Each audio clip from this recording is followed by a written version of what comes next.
Melaka bukan sahaja kaya dengan sejarah dan keunikan juaranya, malah mempunyai pelbagai lokasi menarik untuk dikunjungi. Kewujudan banyak seni bina lama dan tinggalan artifak menjadi negeri itu antara lokasi pilihan pelancong. Salah satu tempat yang menjadi tumpuan, Masjid Tengkera yang merupakan antara masjid tertua di negara ini. Wartawan Muhammad Ashraf Ishak berkesempatan melihat dengan lebih dekat seni bina yang sudah berusia ratusan tahun tersebut. Mula dibina pada tahun 1728, nama Masjid Tengkera berasal daripada perkataan Portugis iaitu Tranqueira yang bermaksud kubu pertahanan. Ia diasaskan oleh seorang ulama tempatan bernama Haji Tambi Saleh hasil gotong royong bersama masyarakat tempatan menggunakan bahan-bahan kayu dan atap nipah pada peringkat awal. Dan kalau di Melaka ni dia jatuh kepada nombor 2 lah. Kalau dibandingkan dengan Masjid Kampung Ulu. Sebab Kampung Ulu tu berhampiran dengan Sungai Melaka, jadi dia lebih awal sikit. Tapi tahun sama. Mungkin berbeza bulan saja. Dan pembinaan masjid ini dibuat oleh tukang-tukang terdiri pada berbagai bangsa. Ada tukang Melayu, tukang Cina, Islam, mungkin masa itu dah ada Islam di Melaka, dan juga Jawa. Sedikit berbeza dengan kebanyakan masjid lain, struktur Masjid Tengkera berbentuk segi 4 tepat dan mempunyai bumbung 3 tangkup.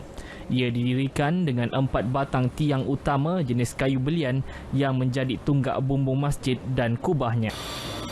Yang ini merupakan salah satu daripada 4 tiang utama yang menyokong struktur asas masjid ini yang dipanggil sebagai tiang seri ataupun tiang agung.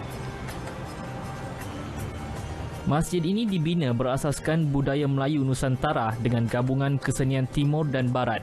Keunikan seni bina dengan pahatan motif flora dan ukiran kerawang jelas terlihat pada pintu gerbang, pintu masjid, tingkap, dinding dan lantai yang dihiasi dengan jubin berwarna dan bercorak.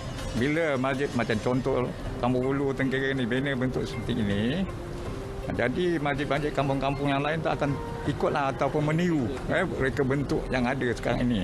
Malah kalau di kampung-kampung pedalaman pun bentuk masjid ini macam inilah. Tapi tinggal lagi saiz saja. Besar ataupun kecil. Masjid ini pernah dijadikan sebagai masjid utama negeri Melaka sebelum terbinanya Masjid Al-Azim di Bukit Palah. Atas nilai sejarah dan budayanya, masjid ini telah diwartakan sebagai bangunan warisan mengikut Akta Warisan Kebangsaan 2005.